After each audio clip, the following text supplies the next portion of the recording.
Recording. திருச்சிற்றம்பலம்.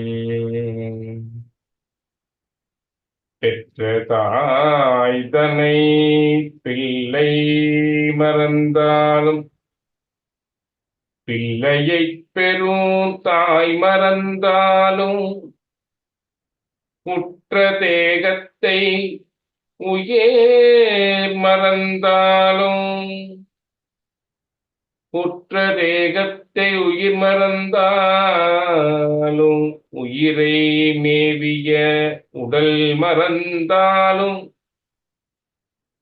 உயிரை மேவிய உடல் மறந்தாலும், கற்ற நெஞ்சகம் கலை மறந்தாலும், கண்கள் நின்றிமிப்பது மறந்தாலும், நற்றவத்து உள்ளிருந்து ஓங்கும் நம சிவாயத்தை நான் மறவேனே. சிவாஜிபுரம். எல்லாம் அல்ல அருள்மிகு வடிவுடைய நாயகர் நமது பாண்டி கொடுமணிநாதர் திருவடிகளையும், எல்லாம் அல்ல சிவகாமி அம்மையுடன் நமது கூத்தப்பெருமானுடைய திருவடிகளையும் மனமொழி மிகளால் வணங்குகின்றேன். இதுவரை யாரெல்லாம் எனக்கு ஜோதிடம் கற்றுக் கொடுத்தார்களோ அனைத்து குருமாருடைய திருவடிகளையும், என்னை இந்த உலகுக்கு அறிமுகப்படுத்திய போற்றுதலுக்கும் வணங்குவதற்கும் உரிய குருநாதர் திண்டுக்கல் சின்ராஜய்யா அவருடைய திருவடிகளையும் மனமொழி மிகளால் வணங்குகின்றேன். சைவ சித்தாந்தம் என்ற நூலை கொடுத்து சித்தாந்தத்தை ஜோதிடத்தோடு இணைத்து சித்தாந்த ஜோதிடம் என்ற புதிய ஒரு வழியை உருவாக்க அருளாற்றலை கொடுத்து நம்மோடு இருந்து அருள் புரியும் மணவாசகம் கடந்த தேவருடைய பெருமானுடைய திருவடிகளையும் மெய்கண்டாருடைய திருவடிகளையும் மனமொழி மெய்களால் வழங்குகின்றேன். சிதம்பரம்.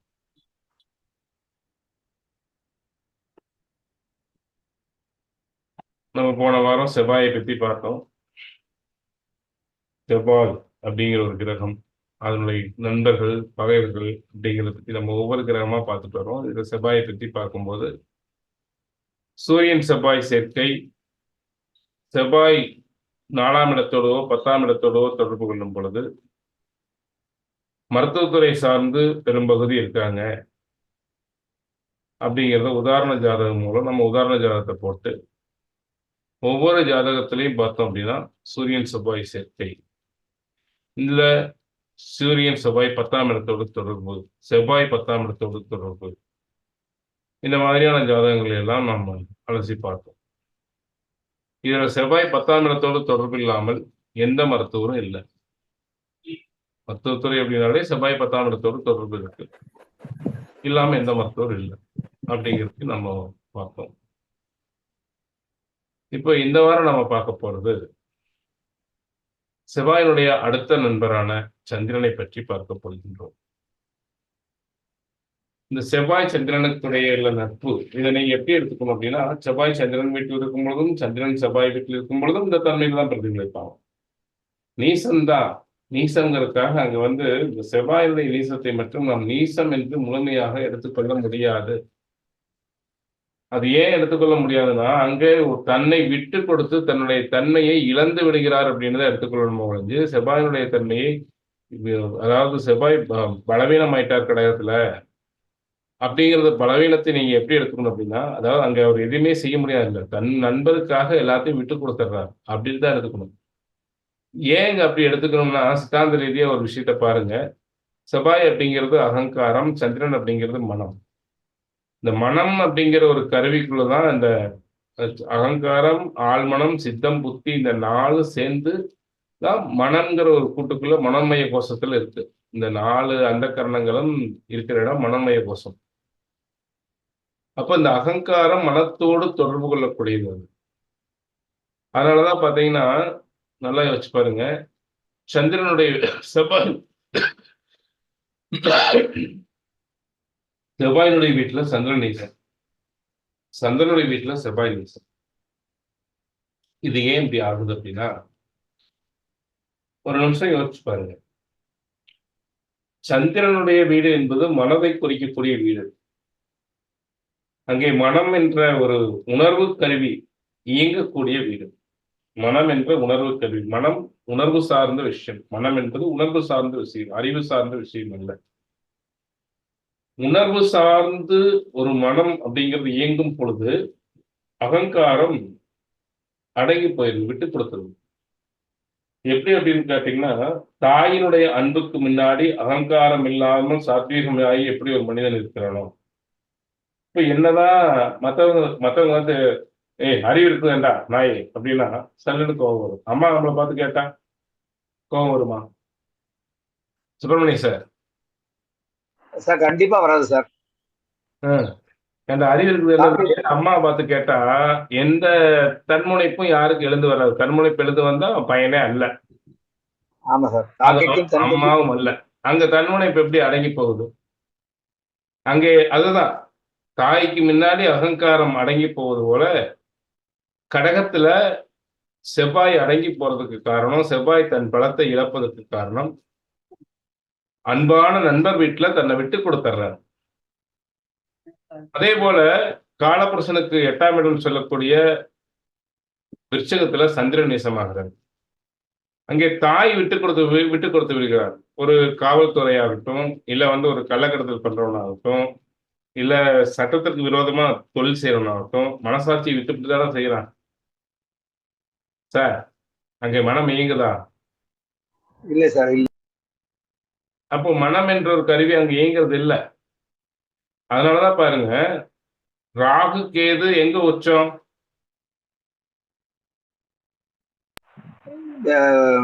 2ஆம் வீட்டுல சார். இல்ல சார், ராகு கேது விருச்சகத்துல. விருச்சகத்துல ஏன் உச்சமாகிறாரு? விருச்சகத்துல உச்சமாகிறதுக்கு காரணமே ராகனுடைய உச்சபலன் அப்படிங்கிறது 2 வழிக்கு எடுத்துட்டு போகும். ஒண்ணு கேது ஆராய்ச்சி, சித்தர்கள் வழி அப்படின்னு கூட்டிட்டு போறதும் கேதுதான். ராகும் ஆராய்ச்சி கிரகம் தான். ஆனா கள்ளக்கடத்தலுக்கும் ராகுதான் துணை. சட்டத்துக்கு விரோதமா தொழில் செய்யறதுக்கு ராகுதான் துணை. அந்த வீட்டுல இல்ல உண்டா இல்லையா? உண்டு சார். அப்போ செவ்வாய் ஆட்சி பெறக்கூடிய வீட்டுல காலபுருஷனுக்கு 8ஆம் வீட்டுல ராகு உச்சம் பெறுவதற்கு காரணம் அங்கே அகங்காரம் பீரிட்டு எழும். அதனாலதான் விருச்சிக லக்னக்காரங்களுக்கு எப்பவுமே கோபம், அந்த தன்முனைப்பு, அகங்காரம் அப்படிங்கிறது ஒரு கெத்து அப்படிங்கிறது கரெக்டா இருக்கும். செவ்வாய் நீசம் பெறுவது நல்லதுமா விருச்சிக லக்னத்துக்கு 9ஆம் இடத்துல போய் செவ்வாய் நீசம் பெறுவது நன்மை கொடுக்கும். ஏன் நன்மை கொடுக்கும் அப்படின்னா, செவ்வாய் நீசம் பெறும் பொழுது அகங்காரம் குறையும் ஆச்சுங்களா. இல்லைன்னா அகங்காரம் ஃபுல்லா எரியும். செவ்வாய் பலமா இருந்தாருன்னா அந்த கெத்தை விட்டே கொடுக்க மாட்டாங்க விருச்சிக லக்னத்தை பொறுத்தவரையிலும். செவ்வாய் நீசம் பெறுவது விருச்சிக லக்னத்துக்கு சிறப்பு. அப்போ இந்த விருச்சிகத்தை பொறுத்தவரையிலும் ராகு கேது உச்சம் பெறக்கூடிய வீடு என்பதால் அங்கே அகங்காரம் ஏறி நிற்கும். மனம் அடங்கிவிடும். மனம் எப்படி சொல்றது? மனம் வந்து அங்கே விட்டு கொடுத்துரும். அங்க மனசாட்சி வேலை செய்யாது. அங்க மனம் இயங்காது. அங்க மனம் ரொம்ப, அதனாலதான் நீ சந்திரன் நீசமாகணும் இந்த இடத்துல. அதே பூரா தன் பையனுக்காக விட்டு கொடுத்துறாரு. இப்ப கடகத்துல பாருங்க, யாரு உச்சம்? குரு அல்லவா? குருதான் உச்சமாகிறார் கடகத்துல. ஆமா சார். அப்போ அங்க எது பலம் பெறுது கடகத்துல? அறிவும் மனமும் பலம் பெறுது. அறிவு பலம் பெறும் போதும், ஞானம் பலம் பெறும் பொழுதும் அங்கே அகங்காரம் அடங்கி விடுகிறது.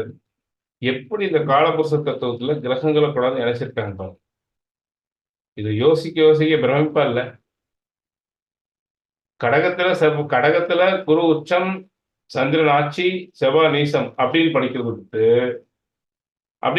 உங்களுக்கு ஒரு வகை படிப்பு, ஜோதிட படிப்பு. கடகத்துல அறிவு என்ற ஞானம் பிரதிபலிக்கும். அது ரொம்ப பவர்ஃபுல்லா இருக்கும் கடகத்தில் இருக்கிற குரு.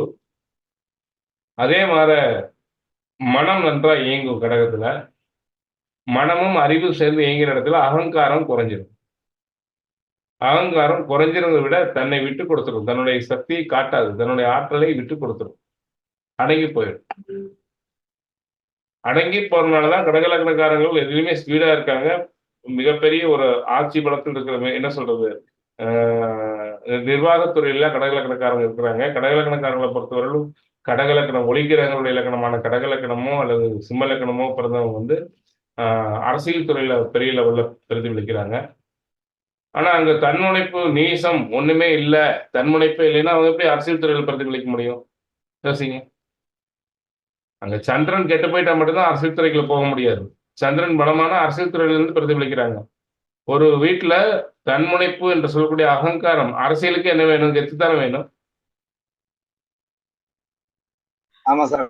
அப்போ அந்த செவ்வாய் பலவீனம் அப்படின்னு நாங்க எடுத்துட்டீங்கன்னா எப்படி அவங்க வந்து அரசியல் துறையில அந்த லக்னக்காரங்க பிரதிபலிக்க முடியும்?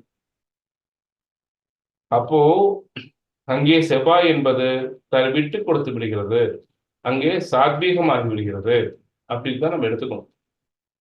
அப்போ ஒருத்தருக்கு செவ்வாய் வந்து கடகத்துல இருக்கு, கடகத்தோடு தொடர்பு பெற்றிருக்கு, இல்ல கடகத்துல பிறந்திருக்காங்க அப்படின்னா அவங்கள பொறுத்தவரையிலும் யோசிச்சு நிதானிச்சு தான் கோவம் வரும், நிதானிச்சு தான் கோவப்படுவாங்க. லக்கணத்திலேயே செவ்வாய் இருந்தாலும் சரி, கடகலக்கணக்காரங்களை பொறுத்தவரைக்கும் ஒரு நிதானத்தன்மையுடன் எதையும் பொறுமையாக டீல் பண்ணக்கூடியவங்க, காலம் பார்த்து எதையும் செய்யக்கூடியவங்க. அவங்களுக்கும் தன்முனைப்பு கோபம் உண்டு, இருந்தாலும் அவங்க சடார்னு எடுத்து அங்க ஒருத்தன் செய்ய மாட்டாங்க. வேகம் இருக்கும், செய்யக்கூடிய வேலையில வேகம் இருக்கும். ஏன்? எப்பவுமே சந்திரன் வேகமாக நகரக்கூடிய கிரகம், வேகம் இருக்கும். அந்த செவ்வாயும் அங்க வந்து நீசமாகனால நல்ல ஸ்பீடா கூட்டு போவார், நல்ல ஸ்பீடான ஒரு தன்மை இருப்பார்.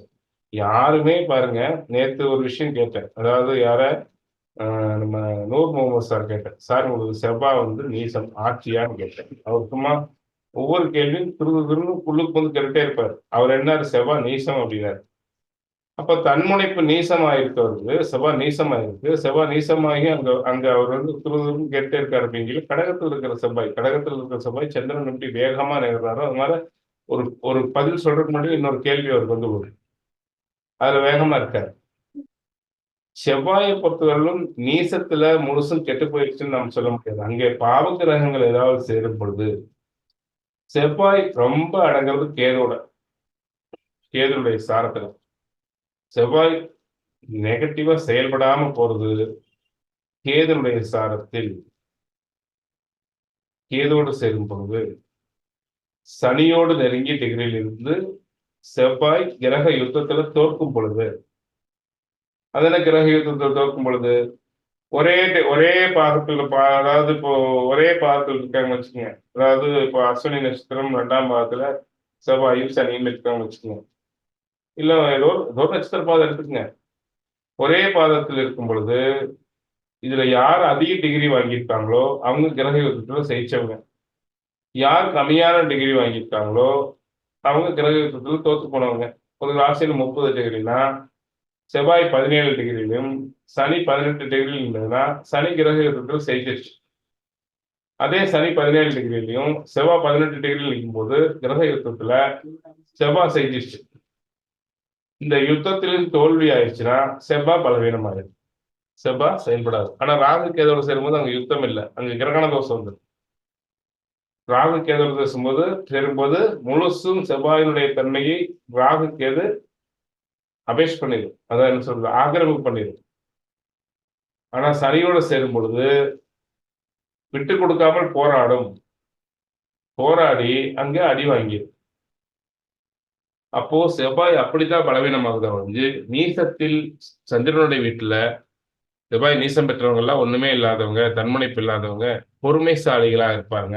அவங்களுக்கு கோபம் வந்துருச்சுன்னா கண்ட்ரோல் பண்ண முடியாது. ஆனா செவ்வாய் நீசத்தை அது நீசம் என்று எடுத்து பயப்பட தேவையில்லை. அதுபோல ராகு கேது அதனாலதான் செவ்வாய் சந்திரன் சேர்க்கை பொறுத்தவரையிலும் நல்ல இடங்கள் இருக்கும்போது நட்பலனை கொடுப்பதும், தீய இடங்கள் இருக்கும்போது தீய பலனை கொடுத்து விடுகிறது சந்திரமங்கல யோகம். அதாவது சந்திரமங்கல யோகத்தை பொறுத்தவரையிலும் செவ்வாயும் சந்திரனும் சேர்ந்தது இங்கே சந்திரமங்கல யோகம் என்று சொல்வோம்.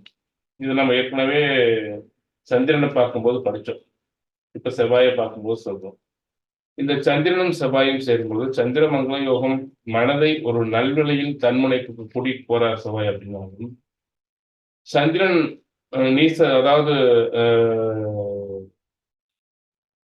தேய்பிரை சந்திரனாகவோ இல்ல அதோடு இன்னும் ஏதாவது பாவகிரகங்கள் சேர்ந்திருந்ததாகவோ இல்ல 6, 8, 12 இருக்கும் பொழுதோ அங்கே என்ன ஆகுதுன்னு கேட்டா தவறான வழியில் தன்முனைப்பை ஏற்படுத்தி விடுகிறது. அதனால கெட்ட பேரு சங்கடங்கள் சந்திரமங்கல தோஷம் கெடுதலாக மாறி விடுகின்றது. இதையும் நீங்க பார்த்துக்கணும்.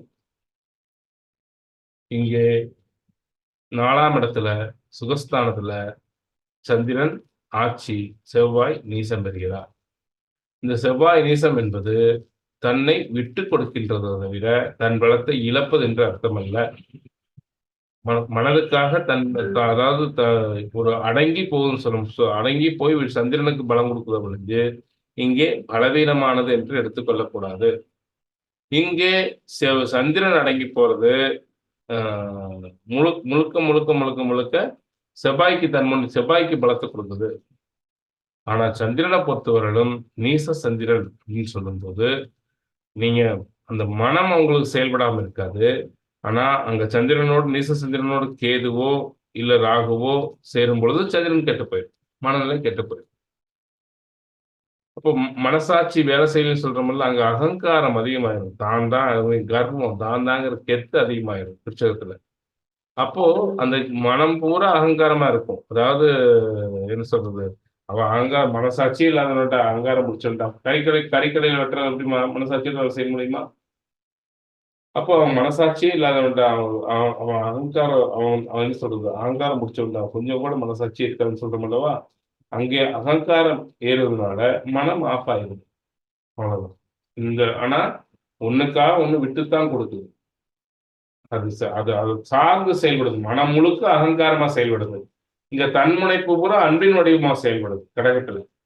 கடகத்துல தன்முனைப்பு பூரா அகங்காரம் பூரா அன்பின் வடிவமாக விடுகிறது. நல்ல விஷயத்துக்காக செய்யுது. அதனால தாய்மை, தன் மக்களை கவனித்தல், தன் குழந்தைகளை கவனித்தல், ஒரு அரசியல்வாதினா தன் மக்களை கவனித்தல், இந்த மாதிரி அகங்காரம் பூரா அன்பின் வடிவமாகுது. இங்க சந்திரனாகிய மனமே அகங்காரமா மாறிடும். கொஞ்சம் கூட மனசு கூட பேச மாட்டான் நம்ம அப்படின்னு சொல்றோம் அல்லவா? அங்க சந்திரன் நீசமாயி அந்த தன்மை கொடுத்தது. அதுதான் இதை நீங்க இப்படித்தான் புரிஞ்சுக்கணும். சித்தாந்த ரீதியா இப்படி புரிஞ்சுக்கும் பொழுது யோசிச்சு பாருங்க, கரெக்டா வரும். ஆச்சுங்களா? ஐயா, விருச்சகத்துல செவ்வாய் பிடிவாத குணம்னு எடுத்துக்கலாமா ஐயா? அங்க விட்டு கொடுக்கறது இங்க பிடிவாத குணம்னு எடுத்துக்கலாமா ஐயா? விருச்சகத்துல செவ்வாய் பிடிவாத குணம், அகங்காரம். அகங்காரம்னா அந்த இறங்கி வரா தன்மை, இறங்கி வராது. நான் எடுத்த முடிவுல ஆமா ஆமா. இன்னைக்கு விருச்சிக லக்னக்காரங்க தன் வழிக்கு மத்தவங்களை கொண்டு வராங்க, மத்தவங்க வழிக்கு இவங்க போக மாட்டாங்க. சரிங்க, சரி. விருச்சிக லக்னத்துல பிறந்தவங்க எப்படியாவது தன் வழிக்கு, அதாவது அது மனைவியா இருந்தாலும் சரி, வேற யாரா இருந்தாலும் சரி, தன் வழிக்கு இருக்கிறவங்க இவங்க மத்தவங்க வழிக்கு போக மாட்டாங்க. இவங்க விருச்சிக லக்னம் அந்த தன் வழிக்கு இழுத்துட்டு வந்துடும். அதுதான் இந்த செவ்வாய் எப்படி சுத்தி தன் வழிக்கு இழுத்துட்டு வந்துடும். சரிங்க. அதான் அங்க விட்டு கொடுக்கறது இங்க பிடிவாத குணம் அப்படி எடுத்துக்கலாம். ஆமா, அங்க முழுசும் அதான் நீங்க நல்ல எடுத்துக்கங்க. செவ்வாய்ங்கிற தன்முனைப்பு அங்க அன்பின் வடிவமா செயல்படும். எல்லாரையும் ஓடி ஓடி கவனிக்கும். ஊடிச்சனத்தை கவனிக்கும், சொந்த பந்தத்தை கவனிக்கும், குழந்தைகளை கவனிக்கும். அந்த கவனிக்கிறதுங்கிறது வேகம் என்ன? தன்முனைப்போடு ஒருத்தர் தன்முனைப்பு வளர்த்துதான் ஒரு செயல்பாட்டையும் ஆன்மா பற்றி எழுந்து ஒரு செயல்பாட்டையும் செய்ய முடியும். அங்க அகங்காரமே அன்பாயிரும். இங்க மனம்ங்கிற ஒரு விஷயம், அன்பு காட்ட வேண்டிய விஷயமே அகங்காரமாய் நிற்கும். ஆனா அதனால விருச்சிக லக்னத்துக்கு செவ்வாய் 9ல் நீசம் பெறுவது சிறப்பு. நீசம் பெற்றது யோகத்துக்கு அங்க அன்பின் வடிவமாயிருக்கு. ஏன்னா லக்னத்துக்கு 9ல் நீசம் பெறும்போது திக்பலத்துக்கு பக்கம் இருக்காரு. அங்க பலம் தான், அங்க செவ்வாய் பலவீனம்லாம் எடுத்துக்க முடியாது. அப்போ அங்க விருச்சிக லக்னத்துக்கு அங்க போய் செவ்வாய் சந்திரன் வீட்டுல போகும்போது அந்த அகங்காரத்தன்மை, விட்டு கொடுக்காத தன்மை இருக்காது. விட்டு கொடுத்து போயிடும். புரியுதுங்களா? புரியுதுங்க சார். இப்படி எடுத்துக்கலாமா சார்? சொல்லுங்க சார். அங்க மேஷத்துல இது ஒற்றைப்பட ராசி ஆண் ராசி சார். 8ங்கிறது பெண் ராசி ஆயிடுது. அந்த செவ்வாய் மேஷத்தில் இருக்கும்போது ஆண் தன்மையோட ஒரு என்ன சொல்றது, ஒரு உக்கிரமா செயல்படுவாரு. இங்க செவ்வாய் பெண்ணின் தன்மையோட கொஞ்சம் சாந்தமாக தன் வழிக்கு மற்றவங்களை கொண்டு வருமாறு செயல்படுவார். அப்படி எடுத்துக்கலாமா? அதாவது அதுல என்ன கேட்டீங்கன்னா, மேசத்தை பொறுத்தவரையிலும் அதாவது ஆக்ரோஷமான வீடு, சூரியன் உச்சம் பெறக்கூடிய வீடு, குரூர ராசி, ஆக்ரோஷமான வீடு. அங்க இருக்கக்கூடிய செவ்வாய் எப்படின்னு கேட்டீங்கன்னா ஸ்பீடு, அது மேசத்துல இருக்கிற செவ்வாய் எதுக்கும் கட்டுப்படாம ஸ்பீடா வேலை செய்யும். அது வந்து என்ன சொல்றது, அகங்காரம் பிளஸ் வந்து ஆத்மபலம் பிளஸ் வந்து அவங்க போராட வேண்டியது இருக்கும். அது சில நேரம் சண்டைக்கு திரும்பிடும். ஆனா விருட்சகம் சண்டைக்கு திரும்பாது. விருட்சகம் சமயம் பார்த்து அடிக்கும், பதுங்கிருந்து அடிக்கும். பெண் வீடு அப்படிங்கிறனால தனக்கு பலம் ஏறும்போது தான் அதனோட வேலையை காட்டும். எப்படி தேல் இருட்டுல வந்து கடிக்குது, தேல் எப்படி இருட்டுல வந்து கடிக்குது, அது மாதிரி பலம் பார்த்து தாக்கும். புரியுதுங்களா? புரியுது சார். அது அது நேரம் பார்த்து தாக்கும். விருச்சிக செவ்வாயை பொறுத்த வரலும். விருச்சிக செவ்வாய் நீங்க சொன்ன மாதிரி பெண் செவ்வாய், அந்த பெண்ணை எப்ப பெண்ணுக்கு பலம் ஏறுதோ அப்பதான் அது அது வந்து தாக்கும். விருச்சிக செவ்வாயை பொறுத்தவரையிலும் தன் வழிக்கு கொண்டு வர பார்க்கும். இல்லைன்னா சமயம் பார்த்து போட்டு கவுத்துட்டும். விருச்சிக செவ்வாயை பொறுத்தவரையிலும். விருச்சிகத்தை பொறுத்தவரையிலும் விச சம்பந்தமான வீடு. இங்க இருக்கிற அகங்காரம், அங்க மேசத்துல இருக்கிற அகங்காரம் என்னன்னா கெட்டது எதையும் பேசாது. இங்க கோவம் வந்துச்சுன்னா என்ன பேசுறாங்கன்னு உங்களுக்கு தெரியாது. விருச்சிக செவ்வாயை பொறுத்தவரையிலும். விருச்சிக செவ்வாயை பொறுத்தவரையிலும் வாக்குஸ்தானமாக துலாலக்னமாகி வாக்குஸ்தானமாகி 2 செவ்வாய் சனி சேர்ந்து இருக்குது. அதே வாக்காதிபதி ஆயிட்டாருன்னா வாயில கெட்ட வார்த்தையே வரும். ஆச்சுங்களா? கோவம் வந்துட்டா. அப்போ இந்த அதே மாதிரி பாத்தீங்கன்னா கடக லக்னமாகி அந்த லக்னத்துக்குரிய சந்திரன் திருப்பி வந்து ஏன்னா அந்த வீட்டுக்கு எதிராம் வீடு கடகத்துக்கு 5ஆம் வீட்டுல வந்து இங்க விருட்சத்துல கொண்டு இருக்காருன்னு வச்சுக்கோங்க. சந்திரன் கூட செவ்வாய் நிற்கிறான்னு வச்சுக்கோங்க. அவங்களுக்கு அவங்க வந்து பாத்தீங்கன்னா சந்திர மங்கள யோகம், சந்திரன் வந்து நீசவங்க ராஜயோகம் ஆயிட்டாரு, இதெல்லாம் சொல்லலாம். அந்த சூரியன் மட்டும் அவங்களுக்கு 2ஆம் வாக்குஸ்தானம் கிட்ட போயிட்டாருன்னா இங்கேயும் என்னன்னு கேட்டீங்கன்னா பலம் பெற்ற 2 கிரகங்கள் இருந்தாலும் கூட அந்த கோபம் வந்துட்டா கெட்ட வார்த்தையா வரும். விருட்சங்கள் எப்பவுமே சாக்கடை நீர் அப்படிங்கிறதுனால நாற்றத்தை அள்ளி தூக்கி வீசி கோவம் வந்துட்டான். எதிராலும் இருக்க முடியாது. மனசு அதனால விருட்சக ராசிக்காரங்களை விருட்சக லக்னக்காரங்களை பொறுத்தவரைக்கும் ஒரு வாரம் சொன்னாலும் தேல் கொட்டுற மாதிரி வலிக்குதுமாங்கல்ல, சொன்ன சொல்லு வலிக்குதுமாங்கல்ல, தேல் கொட்டுற மாதிரி இருக்கும் விருட்சகத்தை பொறுத்தவரைக்கும். ஏன்? அது விஷம், சாக்கடை நீர் அப்படிங்கிறதுனால தன்முனைப்புல அங்க இருக்கக்கூடிய செவ்வாய் ஒரு பேச்சில் அகங்காரத்துல பேசும்போதே மற்றவங்க மனசை காயப்படுத்தும். மேசம் உருட்டுக்கட்டை எடுத்துட்டு போவோம் அடிக்கிறதுக்கு, பார்த்துக்கலாம் வாங்க. விருட்சகம் உருட்டுக்கட்டை இருக்காது. விருட்சகம் வந்து சொல்லிலேயே கொண்டுடும். சார் புரியுதா? சார் மிகச்சிறப்பு சார். ஐயா இதுல எனக்கு பரிபூர்ண அனுபவம் இருக்குங்கய்யா இதுல. அதே விருட்சகத்தோட குரு சம்பந்தப்பட்டாரு அப்படின்னா, நான் சொன்ன மாதிரி லக்னாதிபதி 9 போய் நீசம் ஆயிட்டாரு.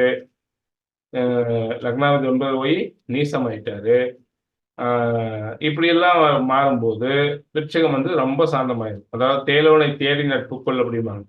மற்றவங்களுக்காக வாழ்றதே தியாகமே வாழ்க்கையா போயிடும். அவங்க வாழ்க்கையில தியாகம் பண்றதே வாழ்க்கையாயிடும். ஆனாலும் அவங்களுக்கு அந்த கோபம், அந்த விருட்சிக லக்னத்தினுடைய ஒரு கோபம் வந்துச்சுன்னா ஒரு சொல்லா இருந்தாலும் தேல் கொட்டுற மாதிரி நறுக்குன்னு கொட்டி வச்சிருவாங்க. ஆனா அவங்களுடைய வாழ்க்கையின் பெரும்பகுதி தியாகமாயிரும். விருட்சிக லக்னமாக்கி 9ஆம் இடத்தில் செவ்வாய்க்கு வந்து குரு வந்து விருட்சிகத்தோடு தொடர்பு பெற்று நல்லா இருக்கணும், கெடாம இருக்கணும், வக்கரங்கள்லாம் பெறாம இருக்கணும். இல்ல குரு வாக்குஸ்தானத்தோடு தொடர்பு பெற்றாலோ விருட்சிக லக்னத்தை பொறுத்தவரையிலும் தியாக செம்மலாக இருப்பார்கள். விருட்சகம் எப்பவுமே தியாகத்தன்மை உண்டு. விருட்சகத்தை எப்படி போகணும்னு கேட்டீங்கன்னா எல்லாம் உன்னாதாப்பா முடியாப்பா கண்ணு அப்படின்னு அந்த ஒரு கோளாறா போயிட்டு அப்படின்னா வாயில் இருக்கிறதையும் கைக்கு கொடுத்துட்டு போயிடும். எல்லாத்தையும் திருப்பி தனக்குன்னு எதுவும் மெச்சுக்காத அள்ளி கொடுத்துட்டு போயிடும். விருட்சகம் யோசிக்காது அள்ளி கொடுத்துட்டு போயிடும். இது பலகால ராசி சார். விருட்சகத்தை பத்தி படிக்க போறோம். தேலுக்கு எத்தனை கால்? 2 மாற. இது பலகால ராசி. சுப்பிரமணிய சார். ஆமா சார். 10 பேர் செய்யக்கூடிய வேலை ஒரே ஆள் செய்வான் விருட்சகம். ஒண்ணு இல்ல, விருட்சிக லக்னக்கார ஒரு நண்பர் இருக்காருன்னு வச்சுக்கோங்க. உங்களுக்கு கோளான அவனை தடவி கொடுத்து அன்பு காட்டி மட்டும் நல்லா பார்த்துட்டீங்கன்னு வச்சுக்கோங்க. உங்க வீட்டுல ஒரு நல்லது கெட்டதுன்னா 10 ஆள் செய்யற வேலையை ஒரு ஆள் செய்வான் உங்க வீட்டுல நிர்வாகம் பார்ப்பான். ஆனா அவனுக்கு துரோகம், ஏமாத்திடுறது, துரோகம் இதெல்லாம் அவனுக்கு பிடிக்காது. அப்படி ஏதாவது பண்ணுனா அவனுக்கு என்ன கோபம் வருது, என்ன பேசுறானே தெரியாது. விருட்சிகத்தை சீண்டி விடாம இருந்தா விருட்சிகம் நல்லா ராசி சார். தியாகத்தை கொடுக்கக்கூடிய தியாக செம்மல். ஏன்னா தேள் எப்படி தன் குட்டியெல்லாம் தான் இறந்து தன் குட்டிகளுக்கு உயிர் கொடுக்குது அது மாதிரி. அதனாலதான் தேலே அந்த அந்த பாருங்க எப்படி அந்த ராசிக்காரத்துவத்தை எப்படி குழந்தை இணைச்சிருக்காங்க பாருங்க. தாய் தேள் இறந்துதான் குட்டி வெளியே வருது. அதனாலதான் அந்த சந்திரன் இறந்துடுறான், மனம் இறந்துடும். எப்படி இணைச்சிருக்காங்க சார் இதெல்லாம். ஞானிகள் ஜோதிடம் பொய்ன்னு சொல்ற ஜோதிடத்தை வந்து அந்த காரத்துவத்தை கூட அந்த இணைச்சதை யோசிச்சு பாருங்க சார். இதை எப்படி அப்போ சிந்திச்சிருக்கிறீங்களா சுப்பிரமணிய சார்? ஆமா சார், தேள் வந்து அப்படிதான் சார். தாய் தேள் இறந்து குட்டி தேள் எல்லாம் வெளியே வருது. அதனாலதான் அந்த சந்திரன் நீசம் மனசு தாய்க்காரன் இறந்துடுறான் இல்லையா சுந்தி மேம்?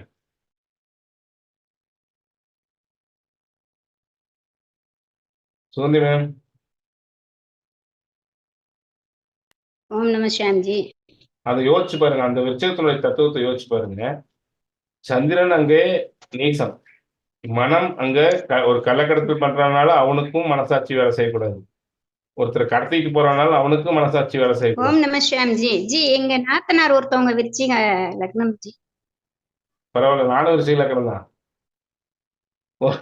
ஒருத்தர் கொலை பண்றதுனால அங்க மனசாட்சி வேலை செய்யக்கூடாது. அதே மாதிரி தங்கிட்ட இருக்கிற பொருள் பூரா ஒருத்தருக்கு கொடுக்கறதுனால மனசாட்சி வேலை செய்யக்கூடாது. எல்லாத்தையும் விட்டு கொடுக்குற சுதந்தி மேம் கொஞ்சம் மியூட்லயே இருங்க, மியூட் எடுத்துட்டுருங்க. தங்கிட்ட இருக்கிறத பூரா என்னன்னே தெரியாம அப்படியே அள்ளி கொடுக்குறானா அவனுக்கு மனசு வேலை செஞ்சா கொடுப்பானா? மனசு வருமா? இல்லைங்க ஜி, மனசு வராது இல்லைங்க மேம். ரொம்ப நல்ல என்கிட்ட 100 ரூபா தான் இருக்குது. சுப்பிரமணிய சார் கேட்டோடனே 100 ரூபாய் எடுத்து கொடுக்குறேன்னா மனசு வருமா? 100 ரூபா மனசு வேலை செஞ்சு அங்க எடுத்து கொடுக்க முடியுமா? மத்தியானம் சாப்பாட்டுக்கு ஒரு 50 ரூபா வச்சுட்டு அவருக்கு ஒரு 50 ரூபா கொடுக்குமா அப்படின்ட்டு எடுக்கீழ யோசிப்பேன். எடுத்து கிட்ட வரையில போதும் 25 ரூபா கொடுத்தா பத்தாதா, அது இந்த 25 ரூபா எடுத்து வைப்பேன் எனக்கு பொது ஒரு சாப்பாட்டுக்கு அப்படின்ட்டு அந்த மனசாட்சி விடாது. மனம் எங்க இயங்கலையோ அங்க என்ன ஆகும்? ஆத்மா என்ன நினைக்கிறதோ அதை செஞ்சுட்டு போயிடும். அதனாலதான் அங்க நல்லவனா அவனை போல நல்லவனும் இல்லை, அவனை போல கெட்டவனும் இல்லை. அதாவது குளம் குட்டை நீர்னு சொல்லுவாங்க, இதை 2வது சாக்கடை நீர்னு சொல்லுவாங்க.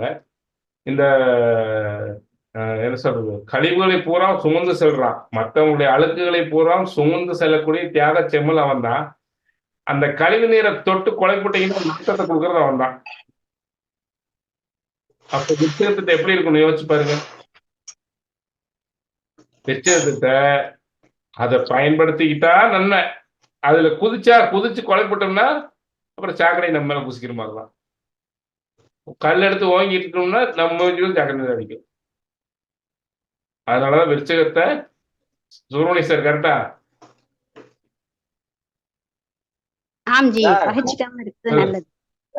சார் வீட்டுக்காரி கூடயே வாழ்ந்துட்டு இருக்கேன். விருச்சிக லக்னமா? ஆமா ஆமா.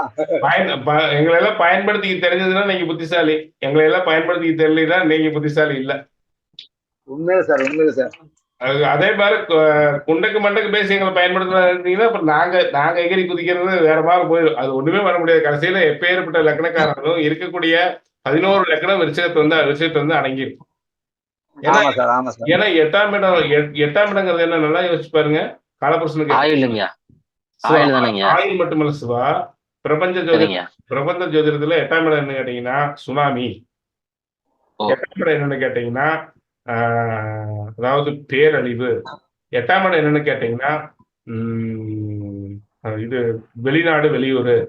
அதுக்கப்புறம் பிரபஞ்ச ஜோதிடத்துல 8ஆம் இடத்தை பொறுத்தவரை என்ன கேட்டீங்கன்னா இது சிவா என்ன, அதாவது சொல்லுமே, அதாவது சிவா நம்ம இது என்னன்னு சொல்லுவோம், இந்த உலகம் இந்த யுகங்கள்லாம் முடிஞ்சு பிரளய காலம் 8ஆம் இடம். அப்ப 8ஆம் இடம் என்ன பண்ணும்? பிரளயத்தையே உருவாக்கிடும். அந்த விருச்சிக லக்னக்காரங்களை போய் அதுதான் விருச்சிகத்தை வந்து ரொம்ப அதுதான் சார். இன்னைக்கு வந்து யோசிச்சு பாருங்க, இன்னைக்கு நம்முடைய பாரத பிரதமர் விருச்சிக லக்னம். அவர் எப்படி போறாரு? தான் வச்சதுதான் சரின்ட்டு போவாரு. மற்றவங்கள்ட்ட யோசனை கேட்க மாட்டாரு. தன் முடிவு தான் சரின்னு மற்றவனை தன் முடிவுக்கு கொண்டு வருவாரு. ஆனா அவருடைய விஷயங்கள்ல நல்ல விஷயங்களும் நிறைய இருக்கு, வரி விதிப்பு மாதிரி கெட்ட விஷயங்கள் நிறைய இருக்கு. அப்போ அவர் முழுக்க நல்லவருங்கிறதா கெட்டவருங்கிறதா? இந்த விருச்சகத்தை பொறுத்தவரையிலும் நல்லது செஞ்சாலும் அள்ளி கொடுத்து செய்வாங்க. நம்ம ராமர் கோயில் கட்டினாங்க, நம்முடைய இதுக்கு எத்தனையோ விஷயங்கள் நல்லது செஞ்சாங்க, எத்தனையோ போர்ஜரிவெல்லாம் அவங்க அடக்குனாங்க. நாடு இன்னைக்கு மற்றவங்க மத்தியில் மதிப்பா இருக்குதுன்னா அதுக்கு நம்முடைய பிரதமர் தான் காரணம். அதெல்லாம் உயர்ந்த விஷயம். ஆனா அந்த சில வரி விதிப்புகள், சில கொள்கைகள் வந்து முரண்பாடாகவும் இருக்கு. அப்போ இந்த விருச்சகம் வந்து ரெண்டு ரெண்டு தன்மையும் கொடுக்கும். சுப்பிரமணிய சார் கரெக்டா? உண்மை சார், உண்மை சார். அதுதான். சரி, அதுக்குள்ள போக வேண்டாம். விருச்சிக லக்னத்தை பத்தி பேசும்போது போய்க்குவோம். ஏன்னா அங்க மனம் மனம் என்ற கருவி அங்க இயங்குறது இல்லை சார். அதுதான். அதனாலதான் விருச்சிக லக்னத்துக்கான காசு கொடுத்து, அது கொடுத்து, லஞ்சம் கொடுத்து தாத்தா பண்ண முடியாது. விருச்சிக லக்னத்தை பொறுத்தவரைக்கும் எதுக்கும் மயங்க வேண்டாம், எதுக்கும் மயங்கவும் வேண்டாம். விருச்சிகத்தை பொறுத்தவரைக்கும்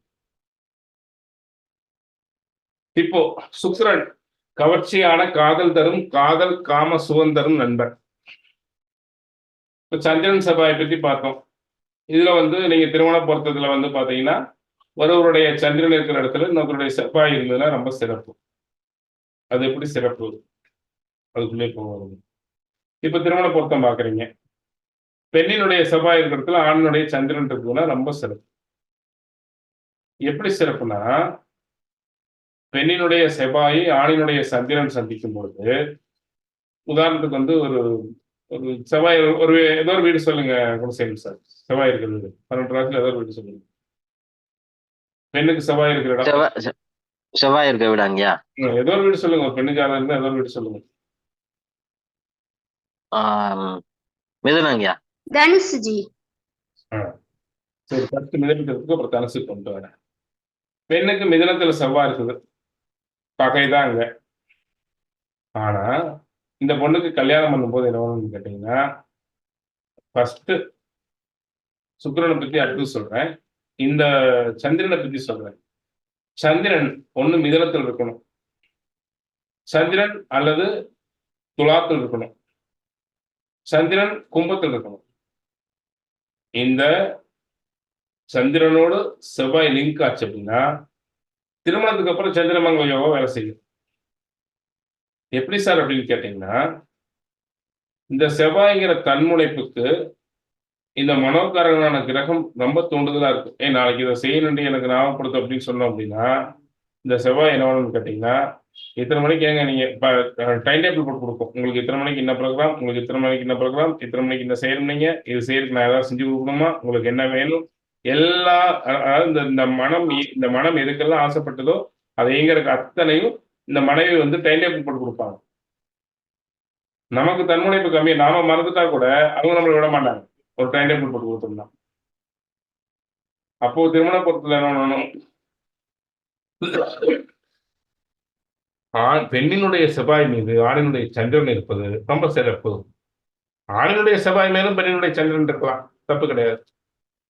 அப்போ இதெல்லாம் மனோ பொருத்தம், தன்முனைப்பு பொருத்தம். இதுதான் ஒருத்தருக்கு உதவியா இருப்பாங்களா, ஒருத்தருடைய செயல்பாட்டுக்கு இன்னொருத்தர் உதவியா இருப்பாங்களா, ஒருத்தருடைய செயல்பாட்டுக்கு செஞ்சு போவாங்களா, ஒருத்தரை ஊக்கப்படுத்துவாங்களா, அவங்களுக்கு அவங்கள வந்து இதெல்லாம் அதனாலதான் ஒருத்தருடைய இதே ஒருத்தருடைய சந்திரன் இருக்கிற இடத்துல, ஆணுக்கு சந்திரன் இருக்கிற இடத்துல அங்க சனியும் வந்தாருன்னு எப்படி இருக்கும், எப்படி இருக்கும் சார் சுப்பிரமணிய சார்? நிம்மதி இல்லாம இருப்பாருங்க. எது போட்டாலும் முட்டுக்கட்டை, எது போட்டாலும் முட்டுக்கட்டை. அருமை. சார் சொல்லுங்க, நீங்க என்னமோ சொன்னீங்க. இது மன நிம்மதி இல்லாம இருப்பாராங்க. நிம்மதியா இருக்கிறதுக்கு எங்க சார் விடுவோம்? அதான் ஐயா சொன்னாரு. சரிங்க ஐயா சொன்னாரு, இன்னைக்கு சிக்கன் இருக்கலாமாண்டி, பொழப்பு இல்லை எனக்கெல்லாம் நேரம் இல்லை செய்யறது. இன்னைக்கு மட்டன் இருக்கலாமாண்டி, நேரம் இல்லை. இன்னைக்கு வந்து வடை சுட்டு தாரையா, நேரம் இல்லை. இன்னைக்கு ஊருக்கு போலாமா, நேரம் இல்லை. போயிட்டாங்க. இப்போ எதை கேட்டீங்கன்னாலும், அதாவது நான் தான் சாதாரணமா சொன்னேன், அன்றாட செய்யக்கூடிய விஷயம் சொன்னேன். எதை சொன்னாலும் இந்த சனி முட்டுக்கட்டை போடும் ஆச்சுங்களா, செஞ்சு கிழிச்சிட்டாலும் அப்படிங்க ஆச்சா. அப்போ நீங்க எதை சொன்னாலும் கொஞ்சம் பார்த்துக்கோ, அதை கொஞ்சம் செய், எதுக்கும் இந்த சனி முட்டுக்கட்டை போடும். அப்படியே டென்ஷனா இருக்கும். 8 மணி 6 மணிக்கு ஆபீஸ் முடிஞ்சு வரவன் 10 மணிக்கு தான் வருவான் வீட்டுக்கு, பொன்னாடி தொங்குட்டி. ஆச்சுங்களா? சந்திரன் மேல கேது இருக்குன்னு வச்சுக்கோங்க, என்ன ஆகும்? இங்க சந்திரன் இருக்குது, அங்க கேது இருக்குதுன்னா தொலையை பிடிச்சி பிடிச்சி அடிக்கும். வீட்டுக்காரர் சிரிச்சாரா கொட்டி வச்சிடும் டக்குன்னு. ஆச்சுங்களா? கொஞ்சம் சிரிச்ச போது தான் வீட்டுக்காரர் வீட்டுக்கு வச்சுக்கோங்க, பார்க்கும், எட்டி பார்க்கும், ஓ சிரிக்கிறான்டா அப்படின்னு டப்புன்னு கொட்டி வச்சிடும். ஆச்சுங்களா? அப்போ அதே ராகு இருக்குன்னு வச்சுக்கோங்க, ஒட்டி பாம்பா பயப்படுவான். பாம்பு இருக்கிற வீட்டுக்குள்ள போனா எப்படி இருக்கும்? அது மாதிரி வீட்டுக்காரி அவன் முடிச்சிருக்கா, சத்தம் சத்திர போது அவளுக்கு வேற வாழ் வந்து சத்தம் போடுவான் அப்படின்ட்டு பயந்து போவான். ஆச்சுங்களா? பிடிக்கும் வீட்டுக்காரிய ராகு இருந்ததுன்னா, ஆனா பயந்து போவான். ஆச்சா? அப்போ இந்த சந்திரன் மேல செவ்வாய் இருக்கும் பொழுது, பெண்ணினுடைய செவ்வாய் இருக்கும் பொழுது, இந்த அன்பான நண்பர் அப்படிங்கிறதுனால சந்திரனை அன்பாக பார்த்து கொள்வார். மனதை மனதை கணவனுடைய மனது எப்பவுமே ஃப்ரெஷ்ஃபுல்லா இருக்கிற மாதிரி, ஒரு ஃப்ரெஷ்னஸா இருக்கிற மாதிரி, ஒரு ஒரு ஒரு புத்துணர்ச்சியா இருக்கிற மாதிரி இந்த செவ்வாய் பார்த்துக்கும், மனவே பார்த்துக்குவான். இப்படிதான் சார் சித்தாந்த திருமண பொருத்தத்தை நம்ம சேர்த்தோம், இணைச்சோம். இது 100% வெற்றி. அதாவது ஜோதிட பலன்ல நம்ம சித்தாந்த ஜோதிடம் மற்ற ஜோதிடத்துக்கு ஒரு பர்சன்ட் கூட குறையாது. ஆனா இதனுடைய பர்சன்டேஜ் எந்த அளவு வெற்றி அப்படிங்கிறது இன்னும் அனுபவத்துல நம்ம பார்க்கணும். ஆனா இதுவரை எனக்கு எந்த தோல்வியும் கொடுக்கல, எனக்கு வந்து வெற்றி தான் கொடுத்துருக்கு. ஆனா திருமண பொருத்தத்தை பொறுத்தவரையிலும் மற்றதெல்லாம் 60% உங்களுக்கு காட்டுதுன்னா, நம்முடைய சித்தாந்த ஜோதிடம் 100க்கு 101 மார்க் கொடுக்கலாம். நீங்க இதன் பிரகாரம் ஒரு ஜாதகத்தை நினைச்சிட்டீங்கன்னா, மங்களை பொருத்தமே வேண்டாம் சார், எந்த 10 பொருத்தத்துல எந்த பொருத்தம் கிடையாது சார், டோட்டலா இந்த ஜாதகத்தை நட்சத்திர பொருத்தல இணைக்கூடாதுன்னா கூட இதன்படி இணைச்சிட்டீங்க, இதன்படி ஒரு 60 மார்க் 70 மார்க் வாங்கிடுச்சுன்னா 100% சூப்பரா வாழ்வாங்க, நல்லா வாழ்வாங்க. இது 100க்கு 100 சக்சஸ். ஃபர்ஸ்ட் எழுத நூல் திருமண பொருத்தம் தான் நான் எழுத நூல், அதுக்கப்புறம் தான் இது 100% நல்லா வாழ்வாங்க. ஆச்சுங்களா? இப்போ சந்திரனை பற்றி பார்த்து விட்டோம். அடுத்தது